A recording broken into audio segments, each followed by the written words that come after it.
তো hello' guys, কি খবৰ আপোনালোকৰ? আশা কৰোঁ সকলোৱে ভালে আছে।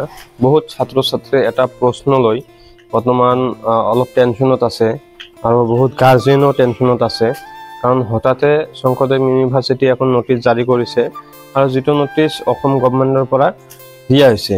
ঠিক আছে, অসম গভৰ্ণমেণ্টে শংকৰদেৱক কৈছে আৰু শংকৰদেৱে সকলো ষ্টুডেণ্টক জনাই দিছে, অৰ্থাৎ নটিচটো দিছে। নটিচটো কি আছিল যে জিএনএমৰ যিখন এক্সাম 14 তাৰিখে হ'বলগীয়া আছিল, সেই এক্সামখন হঠাতে বাতিল কৰি দিয়া হৈছে, অৰ্থাৎ স্থগিত কৰি ৰখা হৈছে।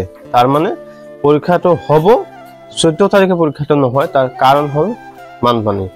চাৰিওফালে অসমৰ চাৰিওফালে বৰ্তমান বানপানীৰে ভৰি পৰিছে আৰু এইটো সময়ত পৰীক্ষা ল'লে বহুত ষ্টুডেণ্টে পৰীক্ষা দিব নোৱাৰে।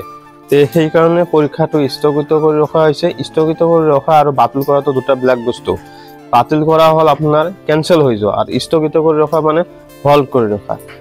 বহুতো গাৰ্জিয়ানে, বহুতো ছাত্ৰ ছাত্ৰীয়ে ভাবি আছে এইটো পৰীক্ষা নহ'ব, বা বহুতে ইউটিউবাৰো কৈ আছে এইটো পৰীক্ষা নহ'ব। কিন্তু তোমালোকে 100% চিয়ৰ থাকা যে এইটো পৰীক্ষা হ'ব, খালি ডেটটো চেঞ্জ হ'ব।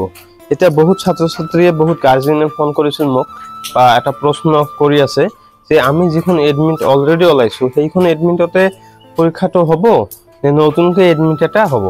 নটিচখনত এই বিষয়ে কোনো ধৰণৰ উল্লেখ কৰা নাই।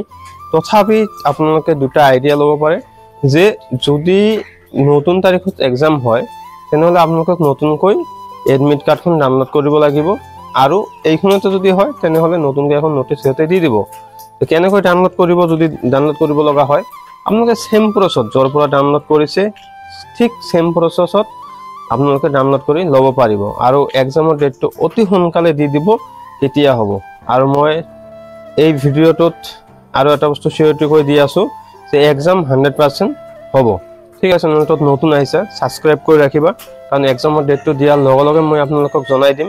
আৰু এক্সামৰ প্ৰিপেৰেশ্যনখিনি ভালকৈ কৰি থকা, যিহেতু কেইদিনমান টাইমো পালা।